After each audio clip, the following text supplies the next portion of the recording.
Hello guys, welcome जल Singh bye study channel में। दोस्तों, आज पढ़ने वाले हैं लोकनाट्य। तो लोकनाट्य की हम करते हैं शुरुआत। लोकनाट्य की परंपरा बहुत पुरानी है। लोकनाट्य की कथाएं, संवाद, गीत लोकमानस में प्रचलित हैं। उनकी रुचि के अनुरूप होते हैं। ये जन सामान्य के मनोरंजन के लिए उन्हीं के द्वारा मंचित किए जाते हैं, यानी मंच पर प्रदर्शित किए जाते हैं। लोगों के मनोरंजन के लिए लोकनाट्य किए जाते हैं, जो पुराने ज़माने में बहुत ज़्यादा होते थे। वर्तमान में कम हैं, क्योंकि इंटरनेट का दौर है चल रहा है और सोशल मीडिया का ज़माना चल गया, इसलिए लोकनाट्य कम होते जा रहे हैं। पर फिर भी ग्रामीणों में अभी भी मिल जाते हैं। वर्तमान में ऐतिहासिक, पौराणिक लोक कथाओं के साथ साथ राजनीति, शासन व्यवस्था व अद्यतन घटनाक्रम को भी इनके द्वारा व्यक्त किया जाता है। राजस्थान के लोकनाट्य बहुरूपी और बहुरंगी हैं। राजस्थान के लोकनाट्य अलग अलग प्रकार, अलग अलग रूप में प्रदर्शित किए जाते हैं और बहुरंगी हैं, यानी बहुत सारे रंगों के द्वारा भी प्रदर्शित किए जाते हैं मंच पर।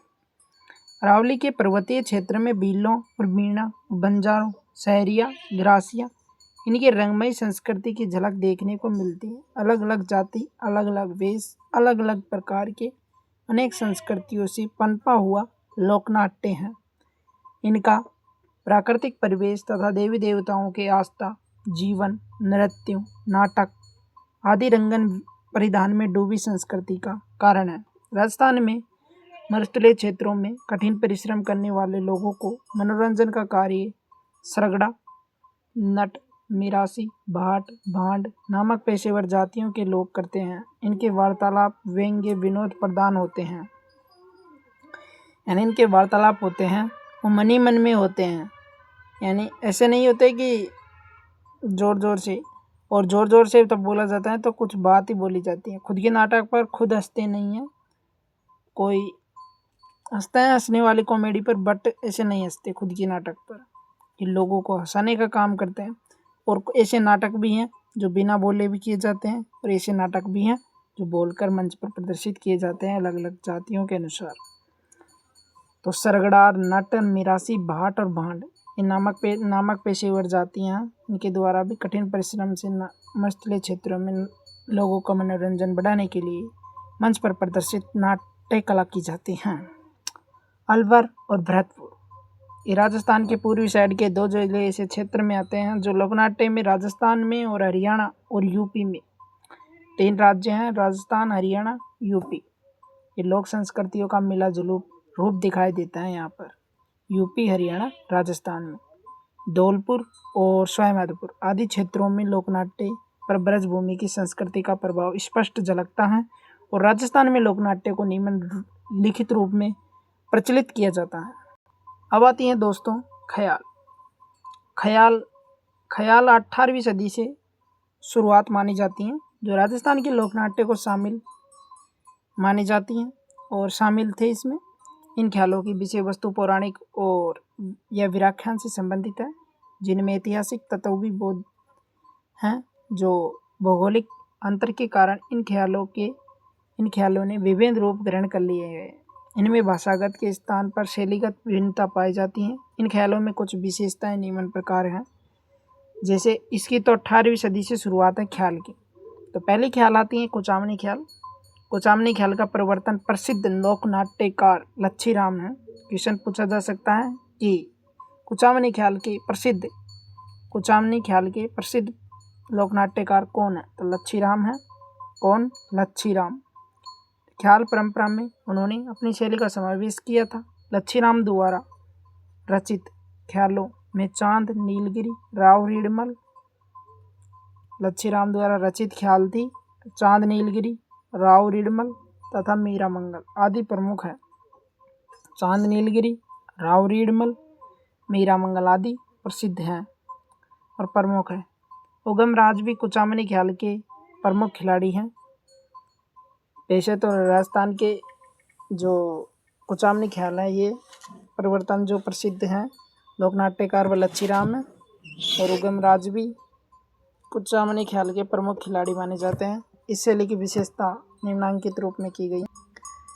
पहला, इसका रूप ओपेरा जैसा होता है। कुचामनी ख्याल का रूप कैसा होता है? ओपेरा जैसा होता है। इसमें लोकगीतों की प्राधान्यता होती है। इसका प्रदर्शन खुले मंच पर किया जाता है, यानी इसका प्रदर्शन ऐसे किया जाता है। ये मंच रहा आपका, तो इस जगह पर प्रदर्शित किया जाएगा यहाँ पर, और यहाँ पर पर्दा होता है और यहाँ पर आदमी बैठे होते हैं।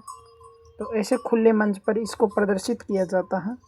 इनमें स्त्रियाँ चरित्र और अभिनय पुरुषों द्वारा किया जाता है। इसमें क्या होता है, जो पुरुष होते हैं वो स्त्रियों का वेश धारण करके भी नाटक करते हैं, और जो स्त्रियाँ होती हैं वो भी पुरुषों के वस्त्र पहनकर भी नाटक कर लेती हैं। ऐसे अलग अलग तरह के नाटक अलग अलग कला के अनुसार दिखाते हैं। तो इस ख्याल में संगत के लिए ढोल वादक, शहनाई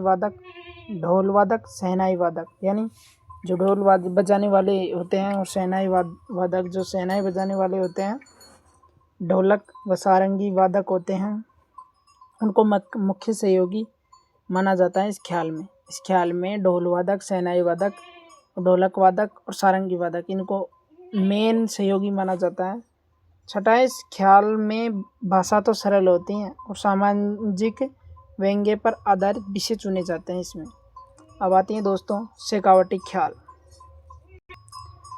चिड़ावा के निवासी नानूराम इस शैली के प्रमुख खिलाड़ी माने जाते हैं। शेखावटी ख्याल में चिड़ावा के नानूराम हैं जो प्रसिद्ध खिलाड़ी माने जाते हैं। उसमें कौन था?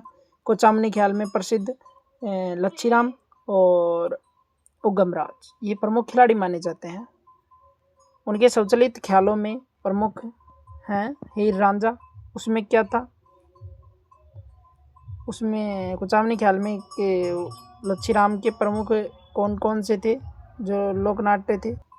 चांद नीलगिरी, राव रिडमल, मीरा मंगल, ये थे प्रमुख उसके। तो शेखावटी ख्याल में है प्रसिद्ध हीर रांझा, हरीश चंद्र, भरतरी, जयदेव कल्लाली, ढोला मरवण, आलादेव। इस लोकनाट्य शैली की यही विशेषता है प्रमुख। हीर रांझा, हरिश्चंद्र, भर्तृ, जयदेव कल्लाली, ढोला मरवण, आल्हादेव, ये थे प्रमुख इसके। तो पहला, इसमें प्रभावी पद संचालन कब हुआ? दूसरा, इसमें संप्रणीय शैली में भाषा और मुद्रा में गीत गायन होता है। तीसरा, इसमें वाद्य प्राय हारमोनियम बजाई जाती है, इसमें सारंगी बजाई जाती हैं शेखावटी ख्याल में। शहनाई, बांसुरी, नक्कारा तथा ढोलक का प्रयोग होता है। और शेखावटी इलाके में नानूराम के जो शिष्य थे, हारमोनियम, सारंगी, शहनाई, बांसुरी, नक्कारा, ढोलक आदि का प्रयोग होता है इसमें। और इसके शेखावटी इलाके में जो नानूराम थे उनके शिष्य थे वो थे धूलिया राणा के ख्याल बहुत ही प्रसिद्ध हैं। इसके गीत में संवाद इनके ख्यालों में साहित्यक तथा रंगमंच के अनुकूल बनाते हैं। धूलिया राणा के परिवार के लोग ही इन ख्यालों में होने वाले व्यय का वहन करते हैं। गीतमय संवाद इनके ख्यालों का साहित्य तथा रंगमंच के अनुकूल बनाते हैं।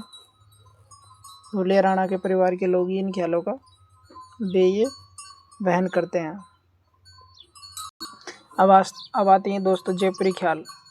कौन से ख्याल आते हैं? जयपुरी ख्याल। गुणीजन खाना के कलाकार जयपुरी ख्यालों में भाग लेते हैं। इस ख्याल की कुछ निजी विशेषताएं ये हैं जो इसे अन्य ख्यालों में भिन्न बनाती हैं। वे हैं, स्त्री पात्रों की भूमिका का निर्वहन स्त्रियां भी करती हैं। इस ख्याल में नए प्रयोगों में अत्यधिक संभावनाएं हैं। इसमें समाचार पत्र, कविता, संगीतमय, नृत्य, गान, अभिनय और सुंदर समावेश मिलता है। इस शैली की कुछ लोकप्रिय ख्याल जोगी जोगन, कान गुजरी और मियाँ बाबू पठान, रसीली, तंबोलन आदि होती हैं। तो जयपुरी ख्याल में गुणीजन कलाकार के जो जयपुर ख्यालों में भाग लेते हैं, गुणीजन खाना के कलाकार भाग लेते हैं जयपुरी ख्याल में। इसमें स्त्रियों का जो बहन है, जो निर्वहन है, जो भूमिका है वो स्त्रियां निभाती हैं। तो इस ख्याल में नए प्रयोगों के अत्यधिक संभावनाएं हैं। नए प्रयोग लाते रहते हैं इस ख्याल में। और इसमें समाचार पत्र, कविता और संगीत, नृत्य, गान, अभिनय का सुंदर समावेश मिलता है। इसमें या हर संगीत भी बनता है, नृत्य भी होता है, गान भी होता है, अभिनय भी होता है, कविता भी गाई जाती है, समाचार पत्र भी होते हैं। तो इस शैली के लोकप्रिय ख्याल हैं जोगी जोगन, काना कान कोजरी, मियाँ मियाँ बीबू, पठान, रसीली, तंबोलन आदि हैं। एक है हेला ख्याल। हेला ख्याल दौसा और लाल सोटकी और सवाई माधोपुर क्षेत्र का प्रसिद्ध लोकनाट्य है। हेला ख्याल दौसा, लाल सोट, सवाई माधोपुर क्षेत्र का प्रसिद्ध लोकनाट्य है। हेला ख्याल दौसा, लाल सोट, सवाई माधोपुर क्षेत्र का प्रसिद्ध लोकनाट्य है। इस ख्याल के प्रमुख प्रेरक शायर हेला थे। इस ख्याल के प्रमुख प्रेरक शायर कौन थे? हेला। इसमें बम बड़ा नगाड़ा होता है, उसे कहते हैं बम।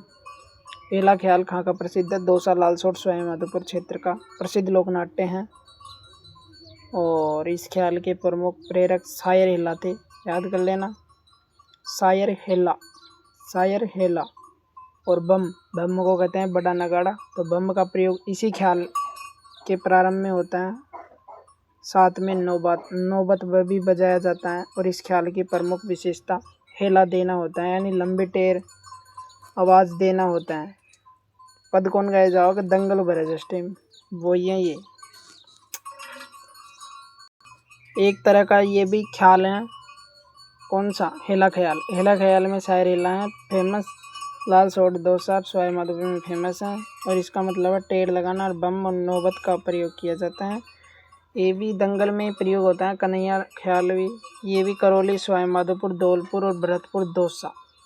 करौली, सवाई माधोपुर, अलवर, धौलपुर, अलवर नहीं इसमें, करौली, धौलपुर, सवाई माधोपुर, भरतपुर, दौसा आदि के प्रसिद्ध लोकनाट्य हैं कन्हैया ख्याल। इस ख्याल में कही जाने वाली मुख्य कथा, कही जाने वाली मतलब ख्याल है ना कन्हैया ख्याल, उसकी कथा को कहते हैं, कहने वाला है ना, उसको कहन कहते हैं। और मुख्य पात्र को मेडिया बोलते हैं। मुख्य पात्र को क्या बोलते हैं? इसमें मेडिया। आपसे क्वेश्चन पूछा जा सकता है कि मेडिया किसे कहते हैं? तो जो ख्याल है ना, उसमें कहे जाने वाली मुख्य कथा को कहन कहते हैं और मेन पात्र होता है उसे मेडिया बोलते हैं। अब आती है तुर्रा कलंगी ख्याल। कौन सी ख्याल? तुर्रा कलंगी ख्याल।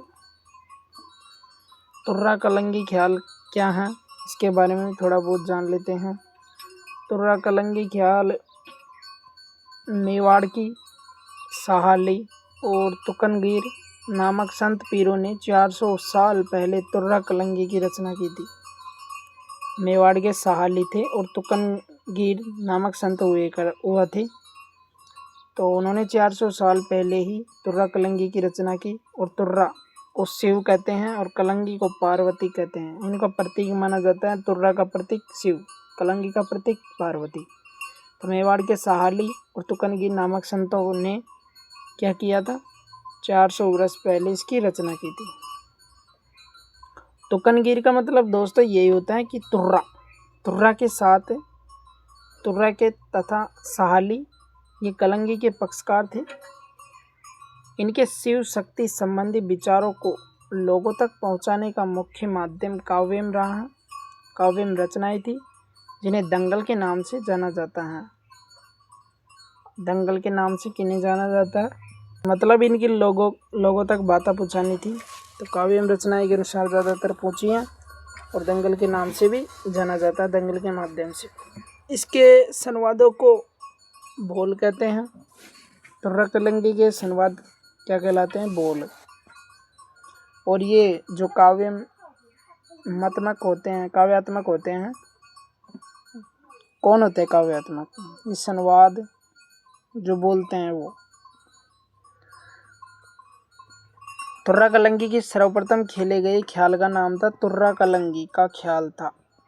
जो तुर्रा कलंगी के सर्वप्रथम खेले गए ख्याल का नाम तुर्रा कलंगी ख्याल था। ये क्या मतलब? इसकी प्रकृति गैर व्यवसायिक है, यानी व्यवसाय में नहीं आता, ये धंधे करने में नहीं आता, गैर व्यवसाय में आता है। इसमें 20 फुट ऊंचा रंगमंच बनाकर उसकी राजस्थानी शैली में भरपूर सजावट की जाती है। इस लोकनाट्य में दर्शक के भाग लेने की सर्वाधिक संभावनाएं होती हैं। इसमें चंग बजाया जाता है और 20 फुट ऊंचे रंगमंच पर राजस्थानी शैली में भरपूर सजावट करके वहाँ पर लोकनाट्य का दर्शक दिखाया जाता है। इस ख्याल के मुख्य केंद्र हैं गोसुंडा, चित्तौड़, निम्बाहेड़ा तथा नीमच। कौन कौन से हैं? इस ख्याल के मुख्य केंद्र हैं गोसुंडा, चित्तौड़, निम्बाहेड़, नीमच। ये एमपी में आते हैं सभी। नीमच तो एमपी में आता है, गोसुंडा, चित्तौड़, निम्बाहेड़ ये राजस्थान में आता है। इन स्थानों पर इस ख्याल के सर्वश्रेष्ठ कलाकार सोनी जे दयाल, चेतराम, हमीद बेग, ताराचंद ठाकुर, ओकार सिंह आदि हैं। तुर्रा कलंगी ख्याल के जो सर्वश्रेष्ठ कलाकार हुए थे तो उनका नाम क्या क्या है? सोनी जे दयाल, सोनी जे दयाल याद कर लो, सोनी जे दयाल, सोनी जे दयाल, ठाकुर ओकार सिंह, चेतराम, ताराचंद, हमीर बेग, ये थे इसमें। दोस्तों अब आते हैं तुर्रा कलंगी के बाद में गौरी। इसका वादन, संवाद, प्रस्तुतिकरण लोक संस्कृति के प्रतीकों में मेवाड़ के भीलों की गौरी अनूठी है। मेवाड़ के जो भील होते हैं उनकी गौरी क्या बहुत ज़्यादा अनूठी हैं। इसमें पौराणिक कथा, लोक गाथाएँ और लोक जीवन की विभिन्न झांकियाँ पर आधारित नृत्य नाटिकाएँ होती हैं। गौरी एक धार्मिक लोकनाट्य भी हैं जो शिव भस्मासुर की कथा पर आधारित हैं। गौरी क्या एक धार्मिक लोकनाट्य हैं जो शिव भस्मासुर की कथा पर आधारित हैं।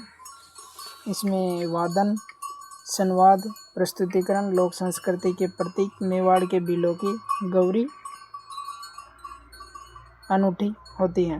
इसमें पौराणिक कथा, लोक कथा और लोक जीवन की झांकियों पर आधारित नृत्य नाटिकाएँ होती हैं।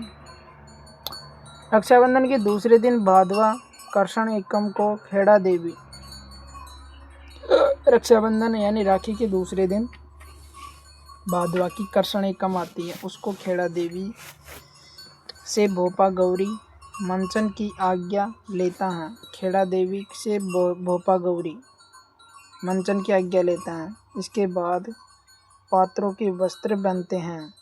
वस्त्र बनने के बाद पात्र मंदिरों में ढोक लगाकर 9 लाख देवी देवता और 64 योगिनी और 52 भेरू का स्मरण करते हैं। गौरी 1.25 महीने तक खेली जाती हैं। इस अवधि में शराब, मांस, हरी सब्जी का मना होता है। जिस गांव में गौरी शुरू होती हैं उसका खर्चा वही गांव उठाता है। गौरी का मुख्य पात्र बूढ़िया भस्मासुर का जप होता है। गौरी का मुख्य पात्र कौन होता है? बूढ़िया भस्मासुर का जप। राया क्या है? स्त्री रूप में पार्वती और विष्णु की प्रतीक होती हैं। जामट्या लोक भाषा में कविता पाठ करता है। खड़कड़िया उसे दोहराता है और दोहराते हुए जोकर का काम करता है। जामट्या क्या करता है? लोक भाषा में कविता को पढ़ता है। और राया क्या होता है?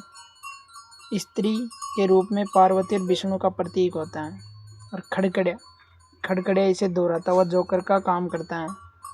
बूढ़िया खड़कड़े के संवाद में पूरक बनता है और अन्य पात्र जो खेला कहलाते हैं।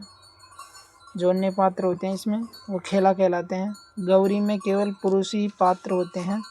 इसमें गणपति, बमरिया, बेयावड़, मीणा, कानगोजरी, जोगी, खाड़लिया, भूत, लाखा बंजारा, नंटनी और माता और शेर के खेल होते हैं। इतने खेल होते हैं इसमें। रम्मत कब खेली जाती हैं? होली के अवसर पर जितने प्रकार के लोकानुरंजन राजस्थान में प्रचलित हैं। होली के अवसर पर जितने प्रकार के लोकानुरंजन राजस्थान में प्रचलित हैं उनमें रम्मत का विशिष्ट स्थान है। रम्मत जैसलमेर, फड़ौदी, बीकानेर में मुख्य रूप से आयोजित होती हैं। जैसलमेर, फड़ौदी, बीकानेर इनमें मुख्य रूप से आयोजित होती हैं। इसमें राजस्थान के सुविख्यात लोक नायकों महापुरुषों पर रचित काव्य रचनाओं को रंगमंच के ऊपर मंचित किया जाता है। रम्मत के जो प्रमुख कलाकार हैं, प्रमुख रचयिता हैं, उनमें हैं मन्नीराम व्यास, तुलसीराम, फागू महाराज, सुआ महाराज, तेज कवि जो जैसलमेरी थे आदि रम्मतों के प्रमुख रचयिता हैं। तेज कवि जैसलमेरी ने रम्मत का अखाड़ा श्री कृष्ण कंपनी के नाम से चालू किया था। तेज कवि जैसलमेरी थे, उन्होंने अखाड़ा श्री कृष्ण कंपनी के नाम से चालू किया था। सन 1943 में उन्होंने स्वतंत्र बावनी की रचना की और उसे महात्मा गांधी को भेंट कर दी। सन 1943 में उन्होंने स्वतंत्र बावनी की रचना की और महात्मा गांधी को भेंट कर दी किताब वो। रम्मत की सर्वाधिक उल्लेखनीय विशेषता है कि उसकी साहित्यक, इसकी व्यावसायिक युग में रम्मत आज भी सामुदायिक लोकनाट्य का रूप लिए हुए हैं। रम्मत की मूल ऊर्जा टेरिये कहलाती हैं। जो रम्मत होती है ना, उसकी मूल ऊर्जा है बेसिकली और टेरिये कहलाती हैं। रम्मत की मंच योजना खुले मोहल्ला या मंडी बाजार के चौक में होती हैं। बड़े बड़े लकड़ी के पाटों पर राजा रानी के बैठने के लिए छतरी नुमा सिंहासन बनाया जाता है रम्मत में, और मुख्य मंच पर चारों ओर दर्शक बैठ जाते हैं और ऊंचे मंच पर वादक नगाड़ा बजाता है, तबला बजाता है, झांझ बजाता है, चिमटा बजाता है, तंदूरा बजाता है, ढोलक बजाता है और हारमोनियम बजाता है आदि लेकर एक व्यक्ति कोने में बैठता है और टेरिये के बोल के साथ पात्र नाचते हुए अपनी कला प्रदर्शित करते हैं। बीकानेर की रम्मतों में आचार्य की चौक की अमर सिंह राठौड़ की रम्मत और बिस्सों की चौक की चौबेल नौटंकी की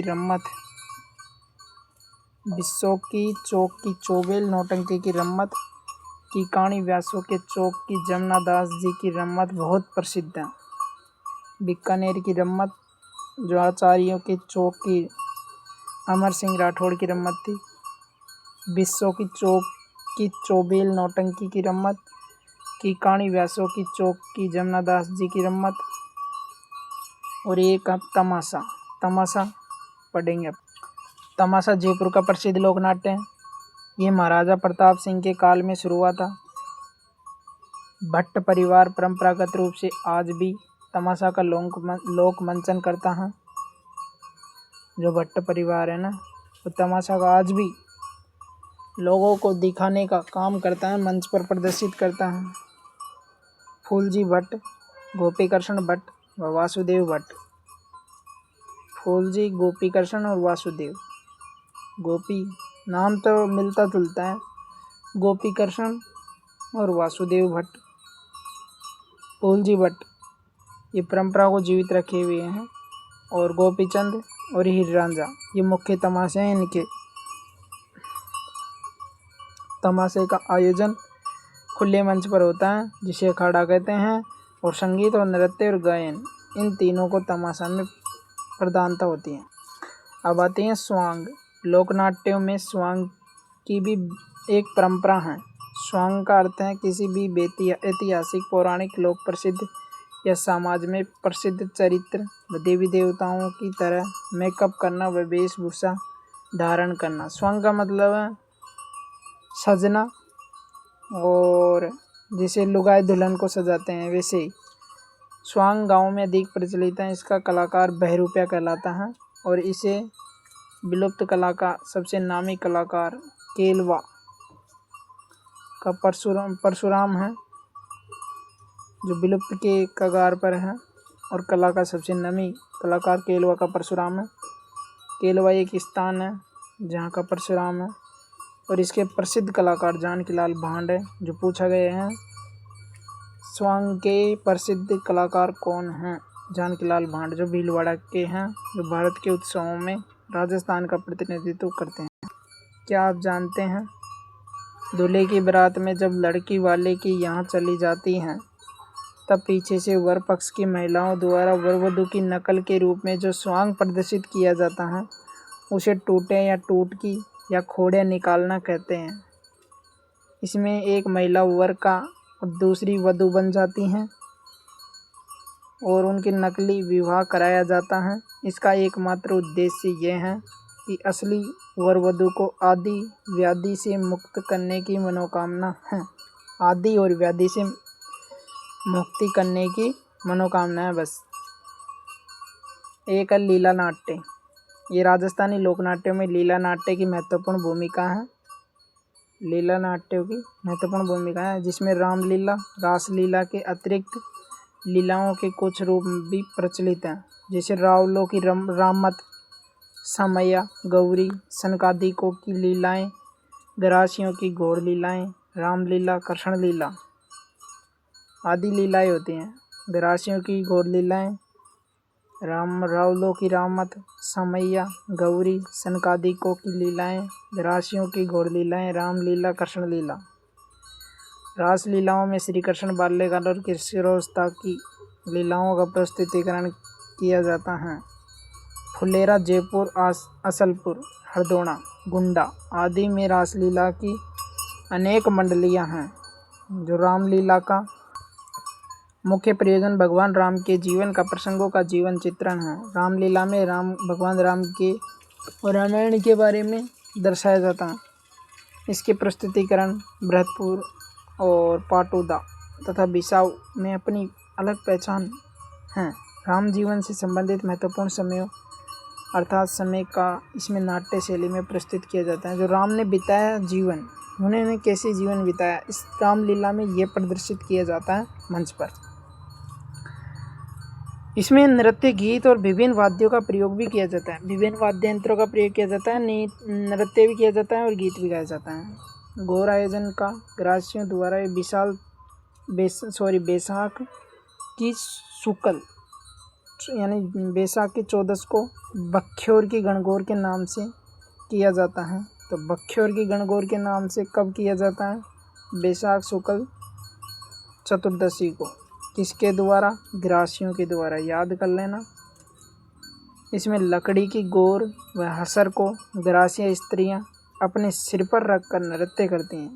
इसमें लकड़ी की तो गौर एवं हसर को स्त्रियां जो ग्रासिया की जनजाति की होती हैं वो अपने सिर पर रखकर नृत्य करती हैं, नाचती हैं। इनके बीच में पुरुष मुखौटा लगाकर तलवारबाजी का प्रदर्शन करता है। तलवारबाजी का प्रदर्शन कौन करता है? पुरुष मुखौटा लगाकर करता है। सनकादि की लीलाओं में राजस्थान अत्यंत प्रसिद्ध है। इन लीलाओं के प्रमुख अखाड़े गोसुंडा तथा बस्सी में हैं। गोसुंडा में राधा कृष्ण के युगल स्वरूप रासलीलाएं होती हैं, आयोजन होता है इनका। अवतारों के चेहरे विभिन्न प्रकार के मुखौटे धारण किए रहते हैं।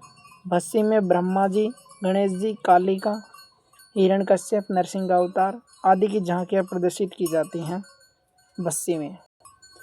एक है नौटंकी और एक है चार वेद। चार वेद एक लोकनाट्य है और नौटंकी भी एक लोकनाट्य है। धौलपुर, करौली, अलवर, गंगापुर, भरतपुर, सवाई माधोपुर में नौटंकी का खेल प्रचलित है। अलवर, करौली, धौलपुर, गंगापुर, भरतपुर, सवाई माधोपुर, इसमें नौटंकी का खेल प्रचलित है। नौटंकी के नाटकों के रूप में बसंत, नकाम पोष, सत्यवादी हरिश्चंद्र, राजा भर्तृ आदि की प्रमुख कथा सुनाते हैं और नाटक करते हैं। प्राय विवाह, सामाजिक समारोह, मेलों, लोकोत्सव इनके मौक़ों पर इनका आयोजन करवाया जाता है। अब बताएं चार वेद। चार वेद टोंक का प्रसिद्ध लोकनाट्य है। यह संगीत दंगल के रूप में खेला जाता है। इसका शुरुआत होता है ना, वो टोंक के नवाब फैजुल्ला खान के शासनकाल में करीम खान निहंग द्वारा करवाया गया था। इसकी शुरुआत टोंक के नवाब फैजुल्ला खान के शासनकाल था, उसके टाइम पर करीम खान निहंग द्वारा करवाया गया था। इस लोकनाट्य का गायक है जो ढप बजाता हुआ घुटनों के बेल बैठकर अपनी बात को कहता है। चार वेद में यही कहता है कि जो ढप बजाता रहता है और अपनी बातों को कहता रहता है। तो कुछ MCQ क्वेश्चन है, उनके आंसर कर लेते हैं। गीदड़ नृत्य का संबंध किस क्षेत्र से है? शेखावटी संबंध से है, शेखावटी क्षेत्र से। कच्छी घोड़ी नृत्य किस अवसर पर किया जाता है? विवाह के अवसर पर किया जाता है। ढोल नृत्य किस जिले से संबंधित है? जालौर भरतपुर से हैं। लच्छी राम का संबंध किस लोक नाट्य से है? कुचामनी ख्याल से हैं। इसमें एक और आता है उगमराज। चार बेत लोक नाट्य कहाँ का प्रसिद्ध है? ये टोंक का प्रसिद्ध है। इसमें ढप बजाया जाता है, घुटनों के बल बैठकर अपनी बातों को कहते हैं। स्वांग से आप क्या समझते हैं? स्वांग से समझा जाता है कि बहरूपिया होता है ना, अनेक रूप लेकर अलग अलग रूपों में मंच पर अपना नाटक प्रदर्शित करता है और सज धज कर आता है बढ़िया। तमाशा लोकनाट्य किसके शासनकाल में प्रारंभ हुआ था? तमाशा लोकनाट्य महाराजा प्रताप सिंह के काल में शुरू हुआ था। जयपुर का प्रसिद्ध है तमाशा। तो ये क्वेश्चन आता है, महात्मा गांधी को स्वतंत्र बावनी की प्रति किसने भेंट की थी? स्वतंत्र बावनी एक किताब थी, तेज कवि जैसलमेरी, तेज कवि ने इसको भेंट की थी। हेला ख्याल किस क्षेत्र का प्रसिद्ध लोकनाट्य है? हेला ख्याल एक लंबे टेर में गाया जाने वाला हेला ख्याल एक नाटक है। तो इसका प्रमुख जो वादक होता है, जो प्रमुख कलाकार होते हैं, वो इसका है शायर हेली और स्वाई माधोपुर, करौली, धौलपुर और भरतपुर दौसा इसके प्रमुख क्षेत्र हैं ये। तेरहताली नृत्य किस लोक देवता की आराधना में किया जाता है? रामदेव जी की आराधना में किया जाता है। 13 मजीरा बजाया जाता है। घेर नृत्य में कौन से वाद्य यंत्र का प्रयुक्त होते हैं? घेर नृत्य घेरा बनाकर करते हैं और घेर नृत्य करने वाले को घेरिए कहते हैं। इसमें ढोलक और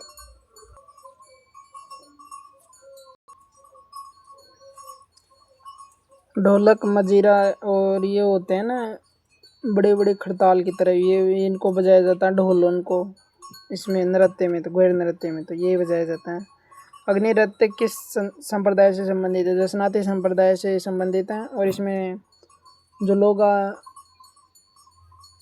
अग्नि में बहुत सारे क्रियाएं करते हैं, जैसे मतीरा फोड़ना, हल जोतना, और यहाँ के लोग होते हैं जो फतेह फतेह बोलते हैं, जो धुने में नाच नृत्य करते हैं और इसी को धुना कहा जाता है, जिसमें आग की तरह अंगीरे पड़े होते हैं उसमें।